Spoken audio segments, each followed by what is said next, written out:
What's up, ladies and gentlemen? It's us again. We're back. Week 13 here on Talk the Line. That smiling, handsome gentleman is Geoff Schwartz, former NFL offensive lineman. Love to muck it up in the trenches. I'm Jason McIntyre, just a guy who's been gambling, I don't know, back since my college days. A lot of success, a few losers here and there. You know, we won't talk about those. We are back on Talk the Line. You guys know us from our Facebook group, from social media. We're going to answer 60 questions in 60 minutes, or die trying, as we always like to say on this show. Let's jump into the Facebook group, everybody. Ask away. We love Facebook. I'm not checking that, but producer Conrad is. He will get the question to the show. Let's get started. Question number one, right off the top, from Gary P. Hey, Geoff, can you hook me up with a pancake pick? This one's simple. New England +2. They're getting 2 points now all week. They were the favorite or pick 'em. New England +2. Look, I get a coaching mismatch. Historically bad. Anthony Lynn in close games against Bill Belichick, one of the best to ever do it. Give me New England here +2. Also, Jason, you talk about this a lot. Special teams, Chargers, worst in the NFL. New England a top 5 unit. Pancake pick right out the gate. Look at that. Big pancake for the offensive lineman. Geoff, I will. I don't want to go back and forth too early. I kind of like the Chargers this week. We'll get back to it. Let's get to question number 2 here on Talk the Line. Stephen N., which lines would you like to tease this weekend? Geoff, I'll let you fire first. Yeah, so I wrote down, so Vegas now is 7.5-point favorite. So take that under a field goal, obviously. I love Vegas here. Vegas is going to win this game. It might be close, but they're going to beat the Jets. The Jets have lost every game by at least 15 points, something around there. I like New England at +8 now all of a sudden. I absolutely love it. Arizona as well, teasing out to +8.5. Those are some great lines, in my opinion, to put in there. Maybe even Green Bay down to 1.5. I love those 4. Geoff is right. Spot on. You want to get through the key numbers of 7 and 3. Obviously, they're key because over the course of time, the most common outcomes in the NFL, 3 followed by 7. So if you want to tease them down, I will just say, Geoff, be careful with the Raiders. We'll do plenty of talk on the Raiders. I'm saying be careful with the Vikings. I kind of like Pittsburgh and Miami. I think there's some agreement there. All right, let's get to question number 3 here on Talk the Line. It is courtesy of Bo R. Which line screams stay away? Let's go to line movement with producer Conrad in the building. What lines are moving, Conrad?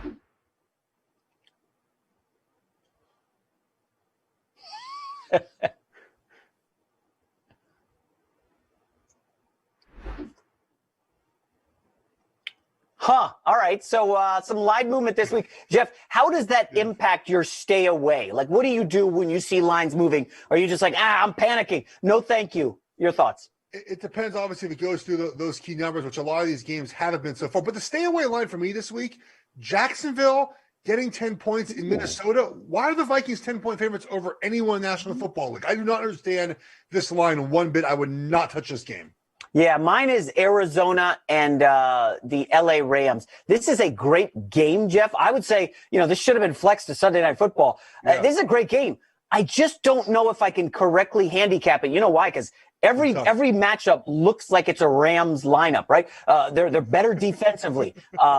This is an Arizona team that's lost 3 of 4, and their win was on a Hail Mary. Cliff Kingsbury's had some spotty moments lately. Kyler Murray's shoulder. Well, I know some people at home watching are like, well, Jason, why don't you just take the Rams?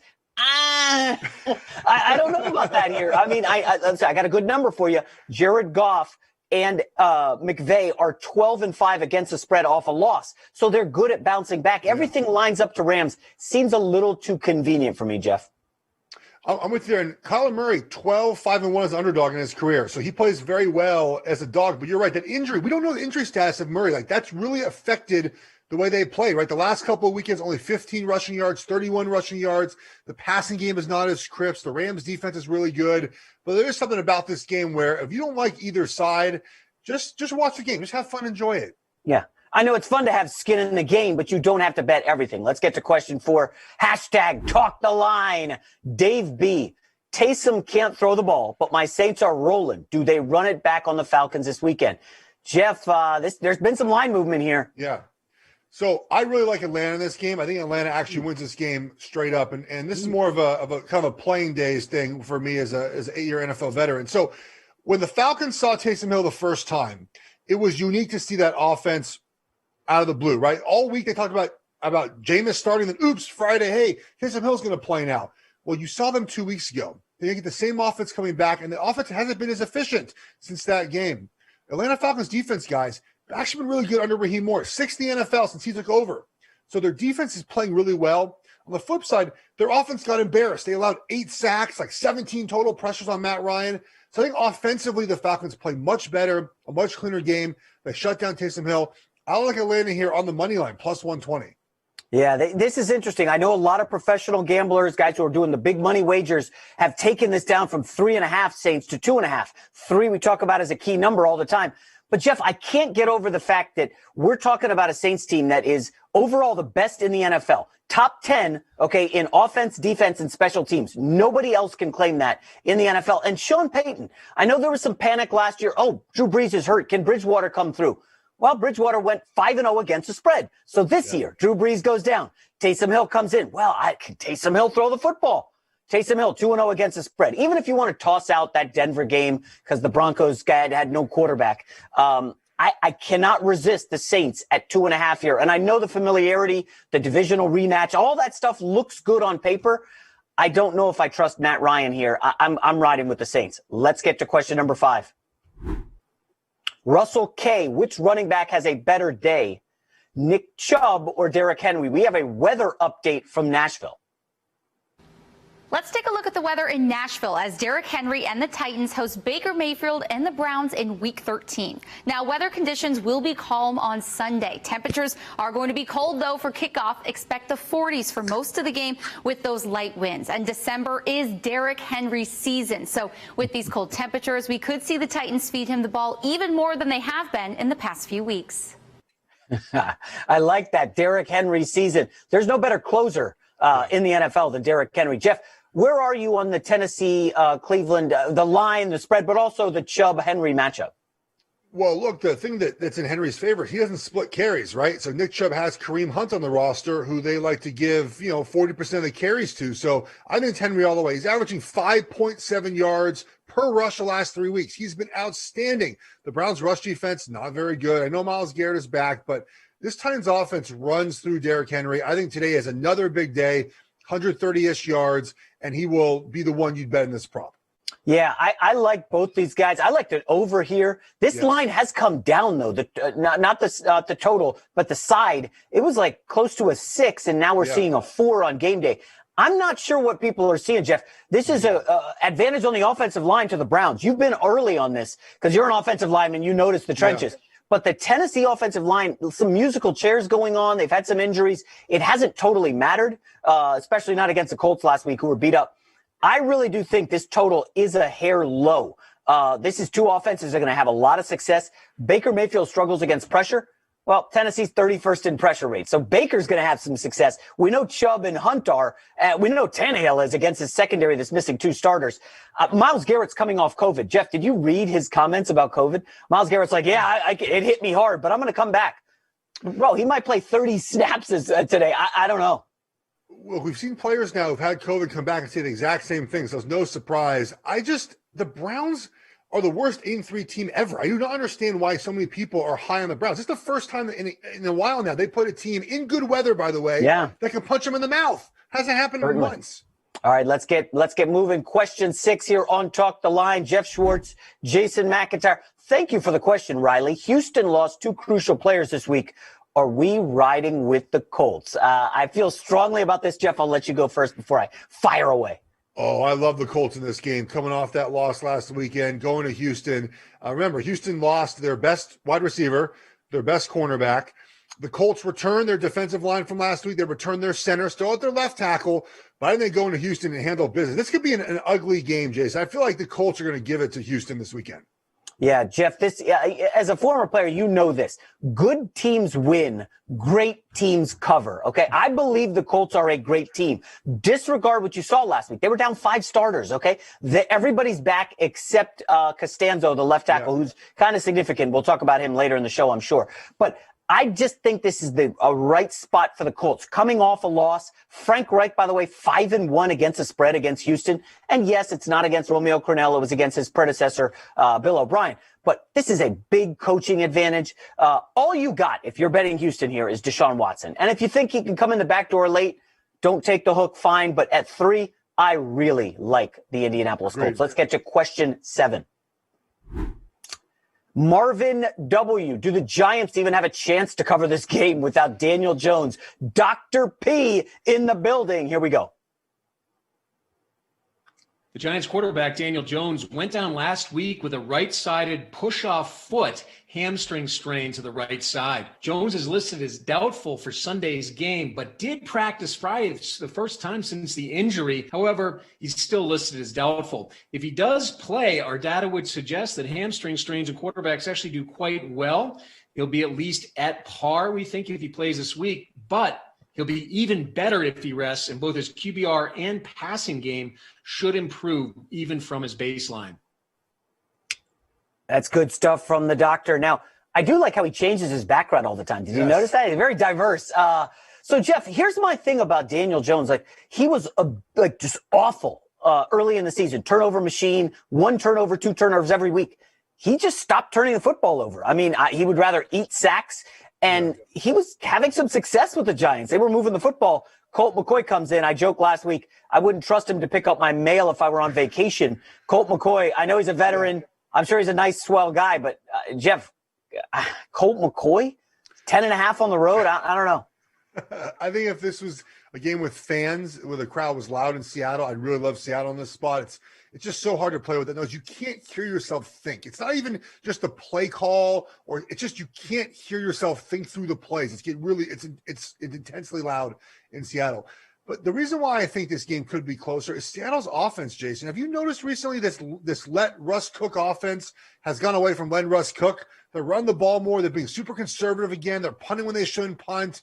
I don't know if I trust their offense at this moment. 10.5, ton of points, I get it, but I would probably stay away from this game. That's a good point. Remember, the Giants do have Bradbury, who's been playing at an all-pro level, the corner. If he can remove Metcalf and they let Brian Schottenheimer have Russ hand off 40 times. Geoff, I do wonder, let me ask you this. As a former player, Russ was at an MVP level. Then he had a stretch where he had multiple turnovers, I think in 3 or 4 games. And that's when the let Russ cook started to be dialed back. I'm just curious, as a lineman, how do you guys handle that? Hey, we're not going to throw the football anymore. We're going to start running again. Well, I don't think we're ever in charge of those communications. The plays just come in. You know, what Russ did in those 3 games, he had 8 turnovers over 3 or 4 games during that stretch, is he tried to do too much, right? And maybe the coaching staff says, look, we put him in spots where we forced our quarterback to do too much because our defense wasn't helping us. But now because the defense is better, Jason, they got to let him go back to throwing the football more often. The defense has improved, no doubt about it. So let Russ go back and air the ball out and let him avoid some of those mistakes. Could be a big game for Lockett. All right, question number 8. We're making good time so far here on Talk the Line. Remember, use that hashtag, Talk the Line. Question 8 here for Geoff Schwartz and I. DJ, I'm really thinking of taking the Jets this week. Thoughts? All right, you guys know I'm a lifelong Jets fan. I will let Geoff go first because I'm going to need some room to spread my wings here. All right. So Sam Darnold as a not as a double, but as a over touchdown underdog, right? Plus 7.5 over a touchdown here. 3-10-1 against the spread in his career. He is not good when he's playing a good football team.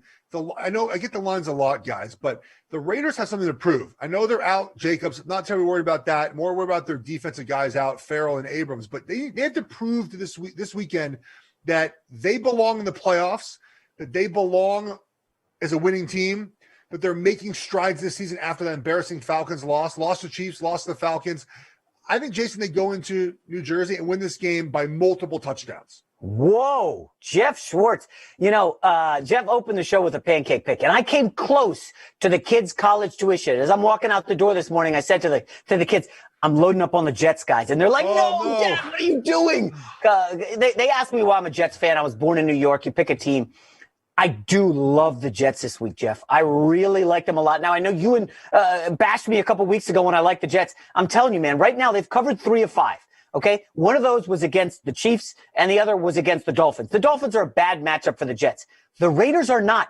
You see that they posted the Raiders road record 4-2 on the road. Yeah. It's a little deceptive because they're good on the road in the division. I looked at the last 3 years. John Gruden has talked at length about hating to travel. Jeff, I know you guys are flying first class as players. It's awesome. You know, you lounge on those jets. Okay. They are 3-10 in the last 3 years, non-divisional road games. John Gruden talks. I don't like to travel. My back acts up. Last week, they no-showed in Atlanta. Yeah. I don't love the Jets as a team. They're winless. What's there to love about them? But this is a Raiders team historically that's come out flat. Remember, they played the Patriots on the road cross-country earlier this year, lost by 16. It was never really close, just turnover prone. Carr last week. I'm telling you guys, I don't want to say load up on the Jets, but I did sprinkle some on the money line today, I have the Jets +8. I would grab 7.5. I think it's a side. Oh, there it is. The college tuition bet. Oh, and we're shaking out here in Los Angeles. Question number 9 on Talk the Line. Justin S. How are the Vikings? Double-digit favorites. Justin, it's like you're listening to Geoff Schwartz. Jags should cover, right? Cousins as a double-digit favorite in the NFL. 5-1 against the spread. Yes, do not bet on Minnesota in this game. Jacksonville's doing enough to cover these games recently, right? They add Mike Glennon. They're just doing enough. But the Vikings, besides Dalvin Cook, Jason, what do they do well? Not very much, right? So I think Jacksonville here is a play to lose this game by less than 10 points. It's going to be an ugly game. You're not watching this game unless you're a Vikings or Jacksonville fan. So it's going to be the corner TV game. Take Jacksonville +10. Okay, another reason to piggyback off Geoff. Now, I don't think I'm betting Jacksonville because, I'll talk about their secondary here in a minute. But this is a situation where next week the Vikings play Tom Brady and the Buccaneers. Huge game for playoff implications.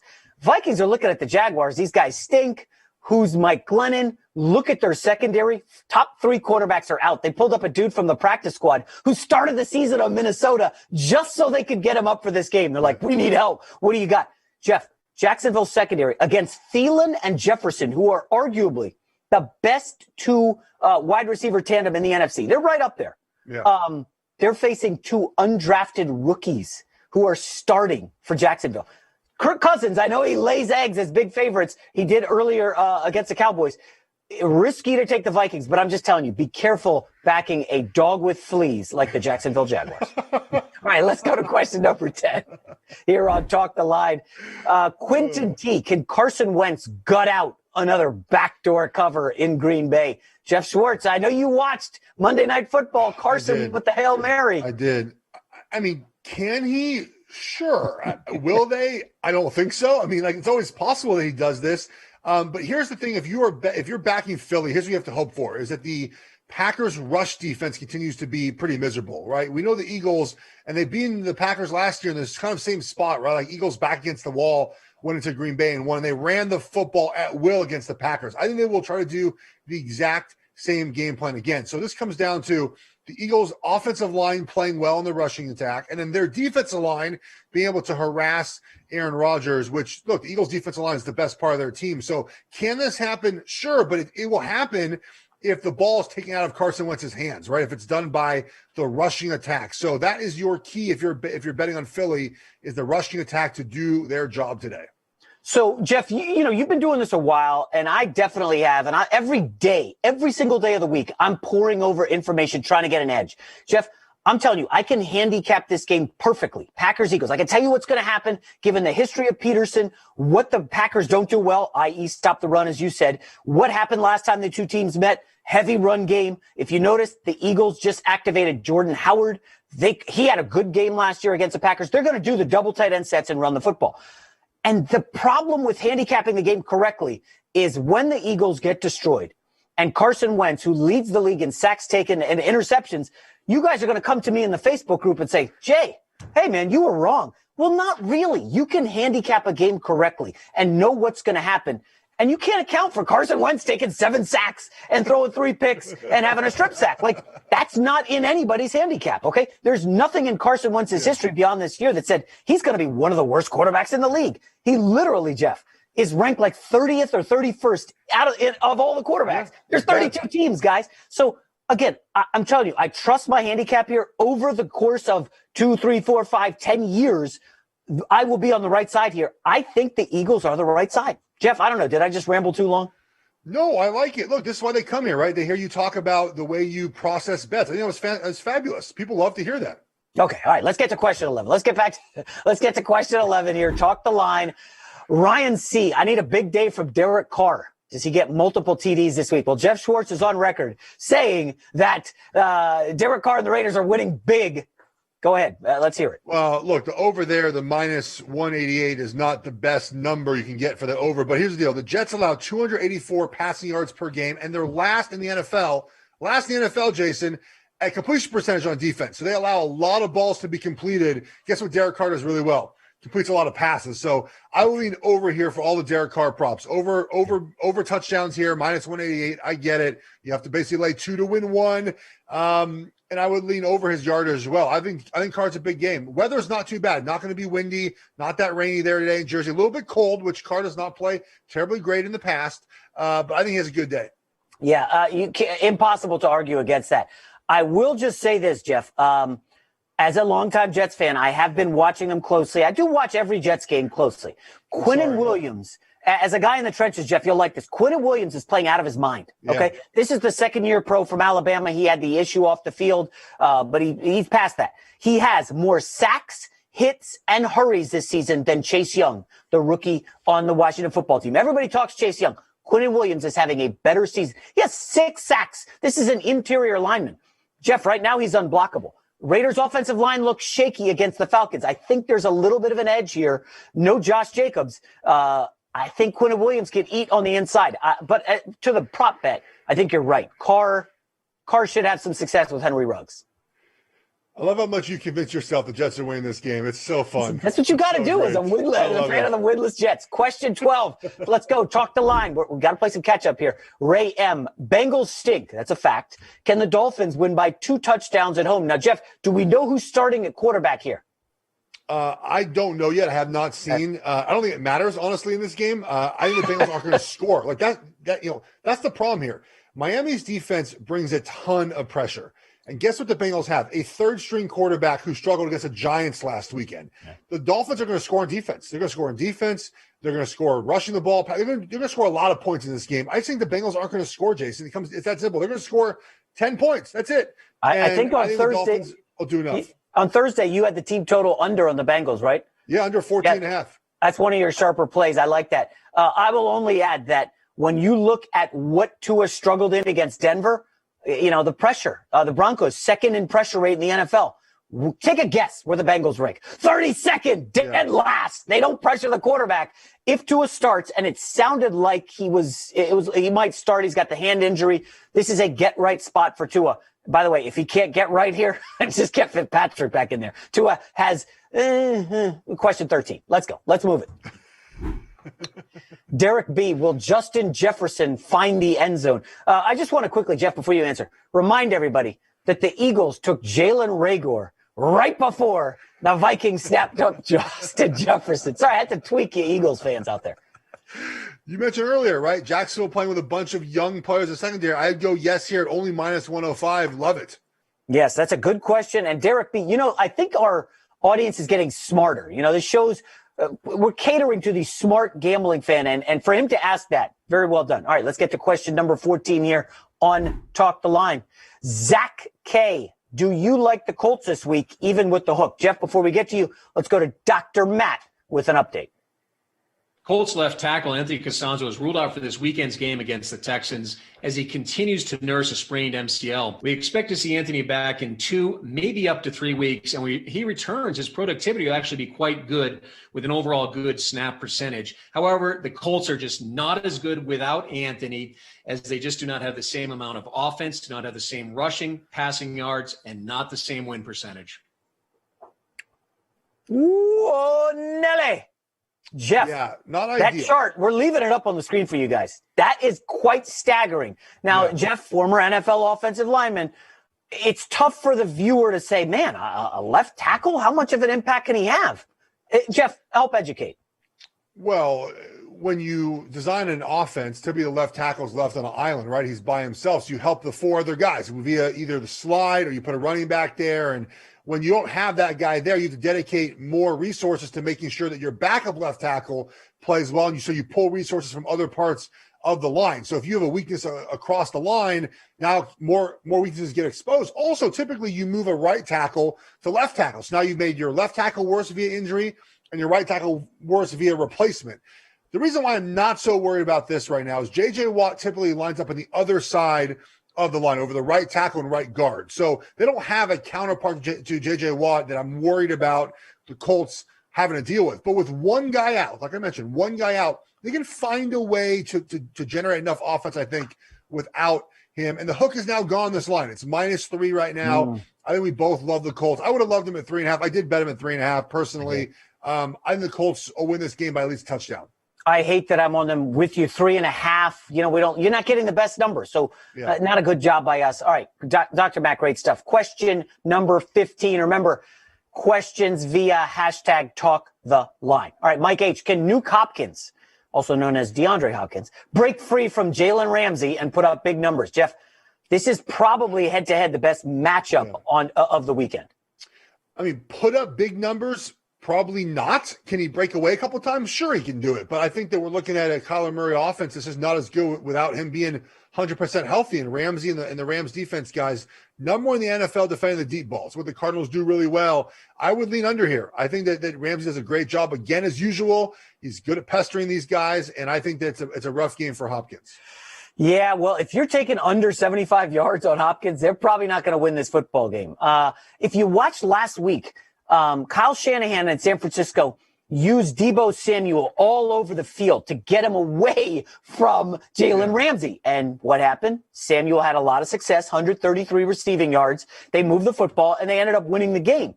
I don't see how Kingsbury can do the same with Hopkins. He's just not as, hey, let's throw it 4 yards behind the line of scrimmage and make dudes miss. Geoff, I'm starting to get worried about the Cardinals here. And I like this team, man. They're so fun to watch. We need more fun on NFL Sundays. All right, question number 16 here on Talk the Line. Connor W. NFC West gut check. Rams or Cardinals? Geoff, I'll let you go first, man.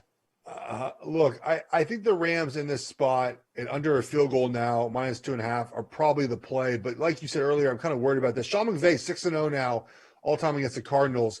I'm just really worried about the coaching matchup here. I mentioned it earlier in a different game with the Patriots and Chargers. Kingsbury, the Cardinals head coach, has shown himself to be a poor, stressful game manager, right? End of the first half, end of the game. He makes the wrong decision. He often does opposite of what you should do. His play calling gets really conservative. That's not Sean McVay's problem at all, right? Sean McVay is a great situational coach, and he called out Jared Goff for maybe the first time in a long time in public this weekend. So I think Goff comes back and has a really good football game. I lean the Rams here, especially under a field goal. Just need a field goal to win this game. Yeah, so we talked about how you handicap games earlier, and you made a great point. Like, Cliff Kingsbury has struggled. You guys, I know you watched that Miami game. That fourth quarter, like, what are you doing, Cliff? Bad. Even against Buffalo, they won on the Hail Mary. But, Geoff, they had the lead early fourth quarter and had 3 possessions, and he was playing not to lose. Yeah. Now, Geoff, I know we love to base things on numbers. Obviously, this is a market. Markets are efficient. You want to get the right number. You can't quantify Cliff Kingsbury screwing up the end of the first half against the Patriots, leaving points on the board, and then, you turn it over in the first possession of the second half, and the game just flipped. I mean, as a gambler, Geoff, what do you do with the coaching matchups? How do you quantify this stuff? I think you just bake it into your number, right? So right now, the value here on the Rams at under a field goal, you're like, look, I need them to win under a field goal. Most games are pretty close. And I get a good number here with the Rams. I trust them to win the end of the game situation better. If this was an 8 or 9 point line or a 7 or 6 point line, it'd be different. But when the line is so close, I think you can lean more into coaching like I did earlier with New England. All right, question 17. Talk the line. NFL Sundays is the place to be, people. Quinn L. How are my Browns 8-3 and still a touchdown underdog? Well, they're not quite a touchdown underdog, Quinn. They can cover this easy. This is now 4. Geoff, explain to Quinn why the Browns are 4-point dogs on the road. Yeah, so the Browns' negative 21-point differential is the worst by any 8-3 team or better in their first 11 games in NFL history. and that's with the 29th easiest schedule in the NFL. That is why they are 4-point underdogs. They open it, Connor mentioned, open at 4, went down now, 6, went down now to 4. I don't get it, Jason. I do not get people back in the Browns here. I just don't see it. They have not been punched in the mouth in months now. When they play a big physical team, Pittsburgh, Baltimore, they cannot keep up with them. I think Tennessee does the exact same thing those two teams did, and they run and hammer the Browns on the line of scrimmages. Yeah, you'll know what's going to happen in this game early, right? If the Browns can jump out to a lead and then milk that running game, they should be okay. Yeah. But if they fall behind early, remember that Pittsburgh game? A lot of people like the Browns, and Baker throws a pick 6 on the first possession, and it was like, game over, it's done. Baker hasn't made a mistake, though. No turnovers in the last 4 weeks. We'll see. Question number, where are we at? 18 here on Talk the Line. Mike B, will Pittsburgh's offense show up this week and dismantle Washington? We have a big weather update from Pittsburgh. The weather in Pittsburgh will be freezing as the Washington football team visits the undefeated Steelers on Monday Night Football. A weak system will be passing through the region on Monday, ushering in very cold air. Now, temperatures will be below freezing for the entire game, and there's even a chance for some light snow showers to fall. So that's something that we are going to be watching very closely. Ben Roethlisberger and the Steelers will have to be ready to brave the cold as they look to stay undefeated at home this week. Another good weather update. Now, Geoff, we haven't done a lot on this game because obviously it's Monday, Pittsburgh on the short week. Washington's almost a public underdog at this point, are they not? They are. So here's my concern with this game. We talk a lot about value, right? Here's a great example. So the look-ahead line, the line that the week before, so lines like it's week 13 now, there will be week 14 lines that come out today that tell us where people think teams will be next weekend, right? So this look-ahead line, Jason, was Washington at plus 10, right? Plus 10. So they thought Washington was a 10-point underdog to Pittsburgh. Now, Pittsburgh plays bad against the Baltimore. Washington plays well against Dallas. The line moved 3 points. There's not value in betting Washington here. The public is all over them. I get it. Pittsburgh did not look good against Baltimore. And I do not think they will play terribly well this weekend, Monday, I should say, against Washington anyways. But I would not take Washington this spot. A public underdog who's 4-7, right? Like 3-8, something like that. Just stay away. Stay away from Washington in this game.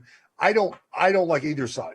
That, Geoff, you just made a great point. It got me thinking, like, if the fans watching this are not going to get the best number, right? If you like Washington, it's 7, right? You're not. It was 10. Now it's down to 7. You're not getting the best number. So what the smart move is to do, Geoff, maybe you agree, is tease Pittsburgh down from 7 to 1. Pittsburgh just has to win by 1. Like, that's a much more likely scenario than getting stuck in that, are they going to, screw things up in the snow? Listen, this is a number 24 rushing offense in Pittsburgh. James Conner was on the COVID list. It looks like he's going to come off, but not play. That was the last I saw before the show began. So now you're looking at some inclement weather and the idea of backup running backs, Benny Snell and the kid from McFarland. Like, I love this Pittsburgh team. Again, Super Bowl contenders, but this is a spot, Geoff, next week. Buffalo Bills, Pittsburgh Steelers. That's a potential game of the season. All right, let's get to question number 19. Lucky number 19, Randall M. Good teams win, great teams cover. How we feeling about KC minus 13.5?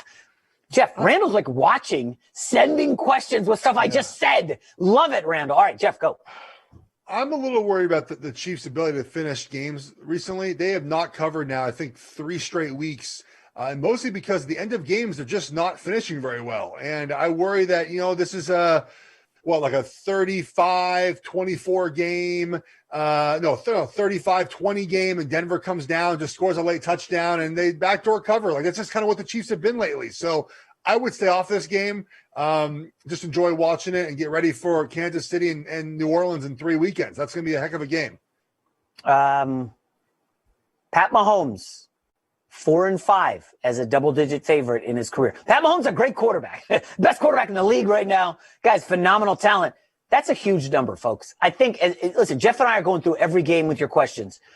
There's better stuff on the board than to lay the wood with one of the most public sides in the league. They're probably going to win by a lot, but don't do it. All right, let's get to question 20 here on Talk the Line. Nick R., do we trust Justin Herbert against this Bill Belichick defense? I love this question, Geoff. We're on opposite sides. Conrad, can we get 5 minutes on this one? Go, Geoff.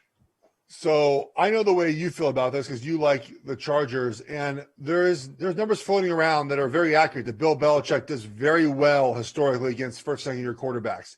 The concern I have about that stat, and as someone who bet New England quite heavily this week, is that this defense is not what he's had in the past years, right? So you're not getting as much pressure. You don't have the secondary players. And so to rely on that stat in this situation might not be very prudent. So I think that Herbert can still have a really good game, but the Chargers not win. He's done it all season. He's had great games.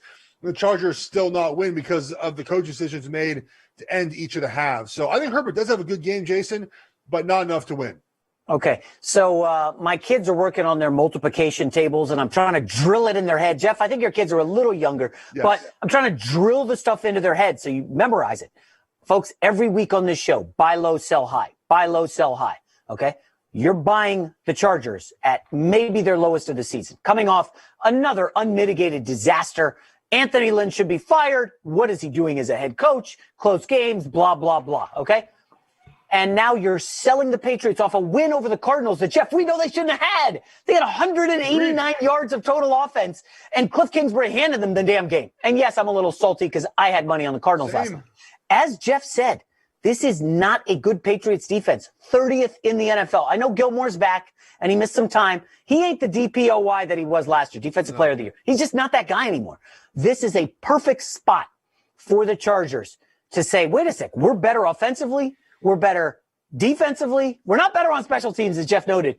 The Chargers, I think that's why you're seeing the line creep up to 2. Remember, they were dogs earlier this week. And on deck, this is a double-decker for the Patriots. They came out west. They got this game. And then Thursday night, they have the Rams. That's, rematch of the Super Bowl. That's the game that's going to get all the hype.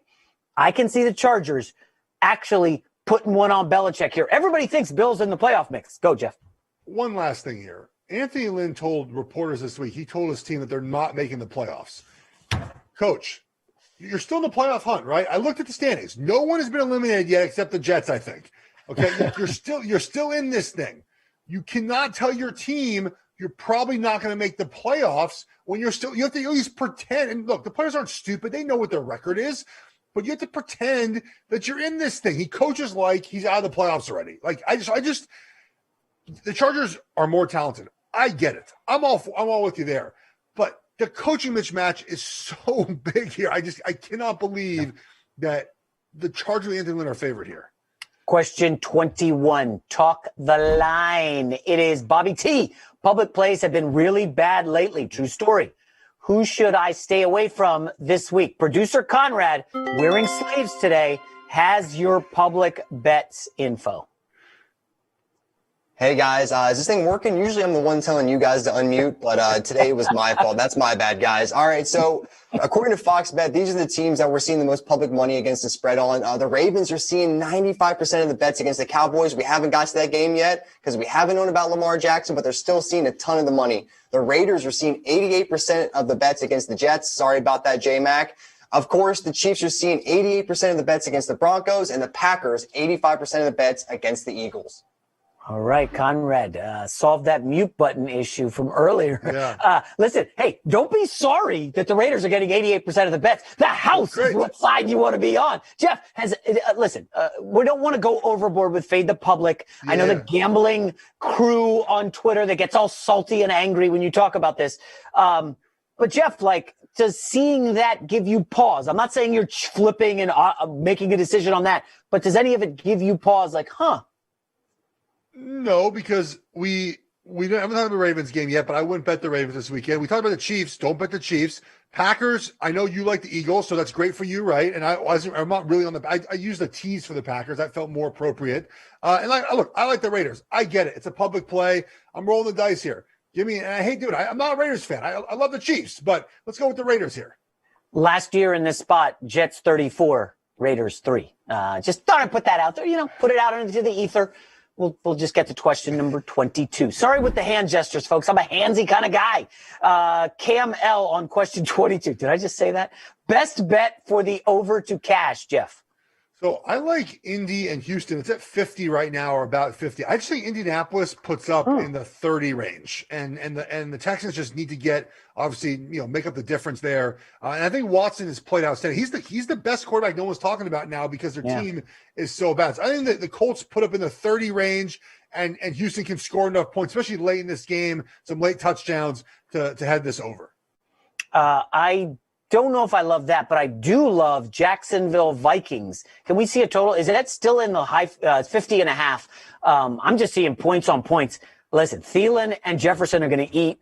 Dalvin Cook, if he's good, I know he was banged up a little last week. Madison, his backup, is out, but I don't think it really matters against Jacksonville. And let's not act like the Vikings are a good defense, right? Remember, Zeke Elliott has one 100-yard game this year against the Vikings. I mean, Dalton was carving them up. So I just see like 34-29, some obscure number. That doesn't even make sense. But you know what I'm saying. It's a high-scoring game. Question 23 here on Talk the Line. Noah J., thoughts on Detroit, Chicago? This is a game we really haven't talked about. Geoff, one injury of note, well, a couple. Looks like Galladay is inactive. DeAndre Swift is inactive. Hakeem Hicks, the great defensive lineman, the space eater in the middle, he is going to play. He had some injuries this week. Where are you on this divisional matchup? My thoughts are, if you're not a Bears or Lions fan, you might as well just put another game on. This game is going to be absolutely brutal. And you mentioned the Galladay and Swift injuries. Matt Stafford is not the same quarterback without Galladay in there. I know that Matt Patricia's not there, but I don't really expect there to be some dead cat bounce because of a new head coach. And the Bears are favored by 3 over another team in the NFL. That shouldn't be either. So I think this game just stinks, man. It stinks. Did you say dead cat bounce? I love it. I think I said catch a falling knife. You guys can tell we're stock market guys. That matters if you gamble on and you love markets. All I'll say on Detroit, Chicago, I'm going to echo what Geoff said, but Mitch Trubisky was laying 6, I believe, or 5.5 in this game earlier in the week. It's come down to 3. If you have any thoughts, this is similar to that game we talked about with Pittsburgh and Washington. You're not getting the best number if you like the dog. I'm with Geoff, though. I'm not touching the Lions if they don't have Galladay, and I'm certainly not touching them if they don't have Swift. Yeah. Trubisky could find some success. We know he stinks, but he could have a game here. Do not put your hard-earned money on Mitchell Trubisky. Please, America, do not do it. Find somewhere else to bet. Do not bet on Mitchell Trubisky. Clip it off. Post that on the gram. Question number 24. Talk the line. Oliver N. I feel bad for Darius Slay this week after what DK Metcalf did. Does Devontae Adams go off on him this week? We have a weather update in Lambeau Field. Carson Wentz and the Eagles travel to Green Bay to take on Aaron Rodgers and the Packers in Week 13. The weather is going to be cold as a weak system will be passing by Sunday evening. Temperatures will be near freezing for all of the game and wind chill dropping into the 20s. Now, there is a chance for a few snow flurries, but not much other precipitation is expected. So if Carson Wentz wants to snap his turnover streak, the Eagles might just have to hand the ball off more in these freezing conditions Sunday afternoon. So, Geoff, one of our producers before the show said that Derek Carr in the Raiders-Jets game was sleeveless in warmups. Now, we have talked about going sleeveless before on this show. Would you have gone shirtless in Lambeau, Geoff? Shirtless in freezing temperatures? Is that making a statement? You're coming out shirtless. Yeah. Sup? Everyone who does that loses. You should immediately Derek Carr is going to lose. Immediately betting the other team when this happens. Look, I think that Darius Slay, thank you, loyal viewer Darius Slay. It's going to be a rough one for him. Look, the way they get Adams open is pretty remarkable in this offense. Like, they find easy ways to get him easy throws. I think this continues. I know the weather might be cold. I get it. But Rodgers has played this entire career. I think he gets over the 90.5 yards here. Yeah, Adams is cooking this year. I feel a little bad for Slay. You beat him up on the show a little bit. He took it, like a man and went on social media and whined about it. And then he gave up 177 yards receiving. Like Darius Slay, his history was he was a good quarterback. I think he nicknamed himself Darius Big Play Slay. Yeah. I mean, now he's getting torched. You can throw in whatever nickname you want. Like, maybe give the man some help, Jim Schwartz, who has rapidly become one of the worst defensive coordinators in the league. But we don't need to go there. Let's get to question 25. Sorry to kill the Eagles today. Maverick D. Maverick. Cool name. Top Gun, great movie. Will my Bills ever get respect? How we feeling about Buffalo on the money line? Ooh, another game we haven't really touched. I do like this one, Geoff. Well, I mean, the Bills will get respect when they win a playoff game. I mean, that feels like important, right? Because, winning regular season games is great and all, but you got to win a playoff game. I actually like Buffalo in this spot. They're just better than the Niners. And look, Kyle Shanahan has done a fantastic job with this roster with all the injuries they have. But Sean McDermott, the coach for the Bills, also done a great job. He's a very good head coach. The Bills are just better, guys. They're flat out better. Where are the Niners in this game right now better than Buffalo? Almost nowhere. So I lean Buffalo here, plus 100 as a short road dog. I think they go to Arizona. This game's Arizona, by the way, and get it done. Yeah. To go back to the question, Geoff, you know this, okay? Respect is earned. You got to earn it. It's not given. And I'm sorry, I'm not giving Buffalo respect just because they beat Anthony Lynn last week and Buffalo created a bunch of turnovers. Like, I got to say, I watched that game closely because I lost on the Chargers. I didn't like what I saw from Josh Allen without speedy John Brown, and he's now on IR. I know Cole Beasley's a good receiver. Obviously, Diggs is great. But as you said, San Francisco's getting healthier. I think this is a bet on team. They looked really good last week. I know there's some familiarity with the Rams. And this is a little bit different. They don't get the home field. They have to go to the desert. Buffalo's second trip to the desert, by the way. The last time there, they lost on a Hail Mary. I think I'm on the Niners here. I don't know how much I'm going to put on them, but the Niners are my side. I don't like Buffalo to win this game. That, by the way, give some respect to their defense. They had a really good defensive showing on Herbert, and they rushed for $170. But they couldn't block Joey Bosa at all. Nope. At all. I mean, he dominated that game. Anyways, let's get to question number 26. Talk the line. We got about 14 minutes to kick off. Caleb O. San Fran could be a scary team to face in the playoffs if they make it. Can Nick Mullins get the job done against Buffalo? Well, they're not a scary team if they make the playoffs. I'm just letting you know that. And they're probably not going to make the playoffs. I would not be scared of Nick Mullins or Jimmy Garoppolo with the team they're so beat up. They're so beat up. Look, obviously, I told you guys I'm on the side of Buffalo here. Jason did bring up a good point. The Bills' rush defense, not good at all. We know the Niners love to rush the football. Shanahan, the best in the business, designing easy runs for his offensive line to have some great leverage. So I still think Buffalo wins this game, but the Niners are not a scary playoff team. Yeah, I would agree. Not scary. Let's get to question number 27. I'm not going to take a shot at Nick Mullins, who I don't trust at all. Eli, Washington's offense went off on Dallas. Do they continue against Pittsburgh? Let's go to Dr. Matt for this one. Steelers linebacker Bud Dupree went down with a non-contact knee injury in Wednesday's game. And Coach Mike Tomlin said, you can characterize it as official that Bud is out for the year with a significant knee injury, and now it's confirmed he has an ACL tear. We expect to certainly see Bud back for camp in July of 2021, and his productivity will not be as good year one back, as our data shows that the snap percentage goes down for linebackers anywhere from 5 to 8%. It's a terrible loss for Pittsburgh. Yeah. I'm ticked off about that. I like this Pittsburgh team. I was hoping for Pittsburgh Chiefs showdown in the AFC title game. Your brother, of course, plays for the Chiefs. But now no Bud Dupree and the linebacker, Devin Bush. So that's two high-impact starters, Geoff. But specific to the Washington game and his question, I forget who asked the question. But, I mean, Geoff, did the guy watch the Thanksgiving game? They got gifted. I mean, they had 3 scoring drives under 30 yards. Because Dallas was inept, and they had a pick 6. So you guys have to watch closely. You can't just see the score. Oh, they killed him.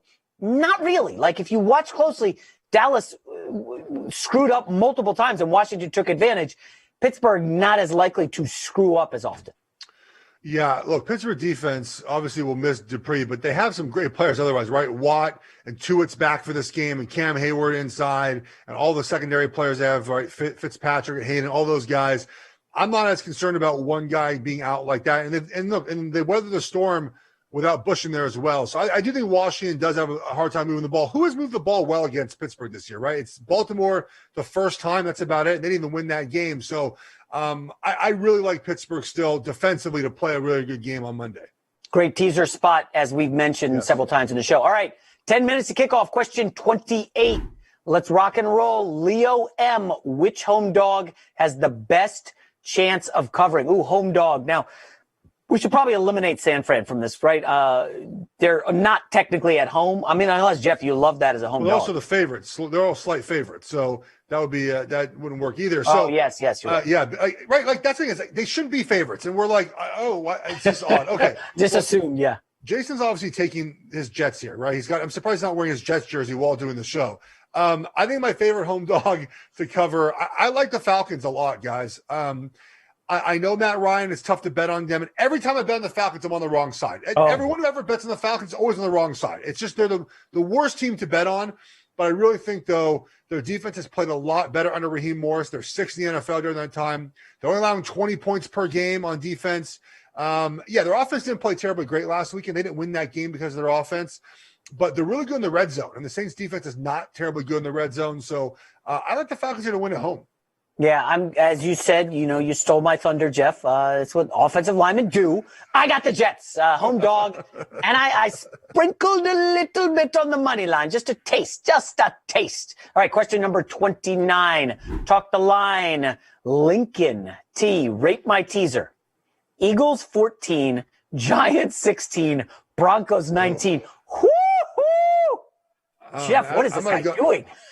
I'm gonna go in the other direction. I would have put the Packers down to under a field goal. You take the Seahawks down to under a touchdown, and the Chiefs to 7.5. So I would rate it as a D teaser. See, Jeff is being generous. I was looking around the studio for a piece of paper to scribble a big fat F. But Lincoln, that's not what you do with teasers, bro. The teaser strategy is you tease down or up through the 3 and the 7. You're going through numbers here that don't really matter. Like, what are you saying? The Broncos, if they're going to get killed, they might lose by 21 versus 17. No value there. You're looking at the numbers. The numbers matter here. There's a bad idea, Lincoln.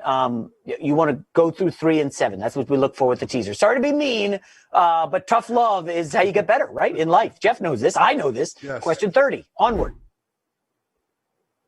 Gabriel S. Better money line play, Pats or Chargers? Jeff? It depends whose face you like better. If you like my face, you'll take the Patriots. If you like Jason's, you'll take the Chargers.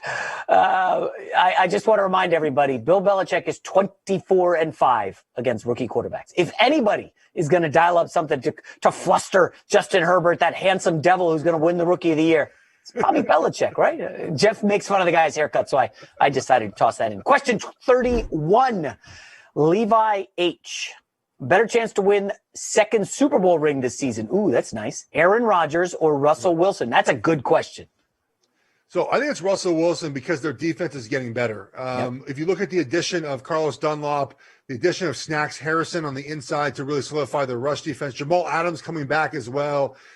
They're playing better defense. The Packers are not. And that's my concern, right? The Packers defense, especially their rushing defense, huge concern of mine. So I think that Russell Wilson has the better opportunity to get back to Super Bowl from the NFC than does Aaron Rodgers. I do. I like that a lot, Jeff. I see plus 900, and that's pretty good. I mean, right now you could argue if healthy. Now, I looked at the injury report today, Jeff. What are they doing there, man? Now, I see the quarterback Flowers is out. Dunlap may be out today. If they can stay healthy, I'm with Jeff. I like the Seahawks maybe as the favorite. Above the Saints. Because remember, with Drew Brees, guys, this is not an amazing team.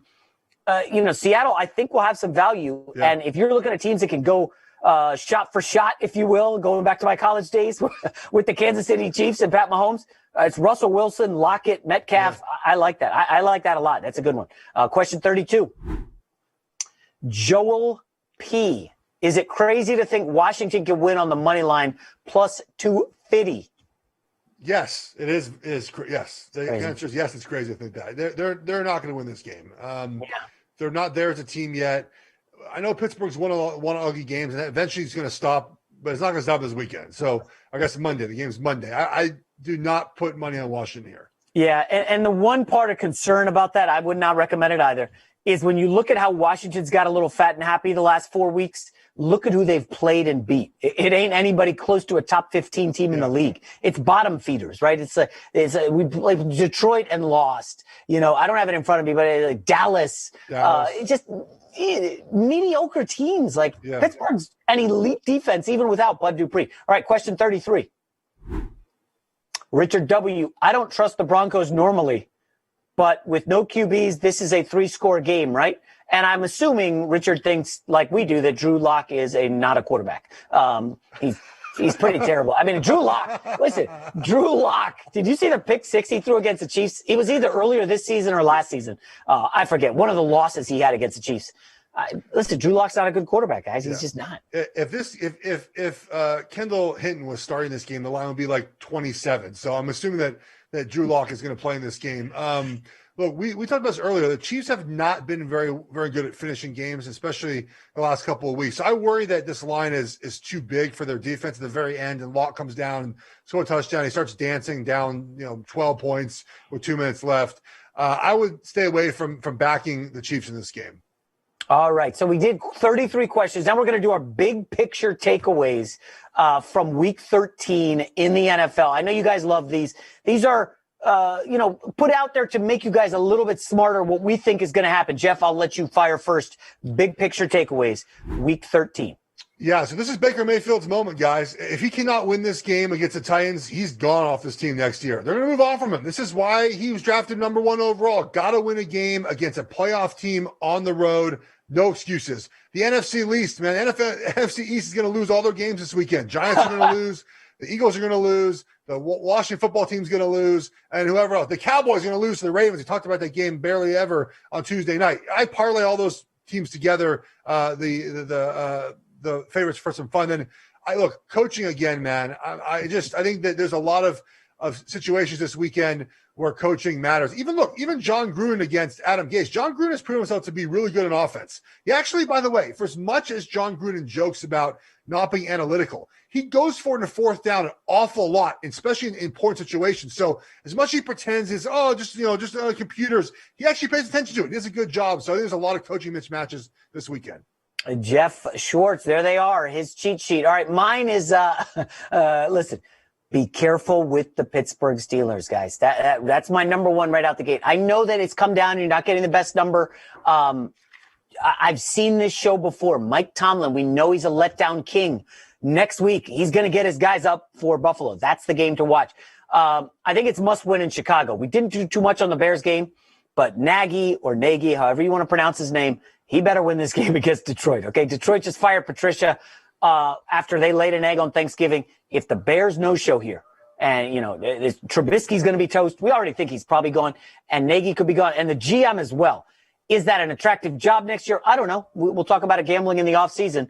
And finally, if the Saints win this game, okay, against the Falcons, I don't want to hear another word about doubting Sean Payton ever again. Okay, this is an elite coach in the NFL, and he really doesn't get the respect of some others. I like the Saints here, 2.5. Geoff and I are some other sides, and that happens, but I really like the Saints and Sean Payton. Saints are maybe headed to the Super Bowl. All right. So that's our week 13 cheat sheet. We're going to start the 2-minute drill a little bit early because, we're doing what we want here on Talk the Line. Fire the 2-minute drill up, Conrad. Let's go. Joel B, will Washington make the playoffs? No, I'm still going with the Cowboys to win the division. What? Yes. Are you crazy? No, Washington will not make the playoffs. Next question, 35. Nick Yu, does Pat Mahomes get a second MVP? Hell yes. Question 36. Jake P, do the Chiefs go back-to-back this year? Probably. If there was a bet, Chiefs versus the field, I'd take the Chiefs right now. Yeah, Geoff, your brother, is he suiting up this weekend? How's he feeling about the Chiefs? Still in injured reserve, hoping to be back for the playoffs. We'll see. Playoffs, okay. All right, question 37. Talk the line, Sean M. Who is this season's Offensive Rookie of the Year? Yeah, well, my guy, Justin Herbert with the bad haircut picture. Great job. I didn't see it coming. I got my Oregon helmet behind me. Huge duck. Just didn't see this coming. Justin Jefferson is making moves, but it is Mr. Herbert. Number 38. Let's go. Josh B, will Fitzpatrick start the rest of the season? Ooh. Well, listen, if Tua loses this game to the Bengals or he gets benched again, Fitzpatrick gives you the better option to win. The market has spoken. Yeah. The market values Fitzpatrick above Tua. Tua's announced as a starter. Line comes down. It depends on who is in charge. If Brian Flores is in charge here, then Fitz will start. If the front office is in charge, Tua will start. All right, next question, 39, 2-minute drill. Wrap it up here. Stacy T, what's your favorite kind of bet? I will just say my favorite kind of bet's a winning bet. I was going to say the same thing. I said my favorite bet is the one I win. Question 40, week 13. Zach K, what's a hook in gambling? Jeff, the hook in 30 seconds or less. Yeah, the hook is when there's an extra point on top of the important number, right? 3, 7, 10. So 3.5 is a hook, right? You have to win by 4 now instead of 3. It's a much tougher bet to win. Question 41. Who will be the next coach for the Detroit Lions? I'm going to go with Robert Saleh. Apparently the community loves him in Detroit. Yeah. Yes, the community. Not even the football fans, the community. They're pushing for him. I would get an offensive guy. But... I'll just say Jim Harbaugh to be fun. Why not? Oh, wow. Okay, question 42. Can we get it in under the final buzzer?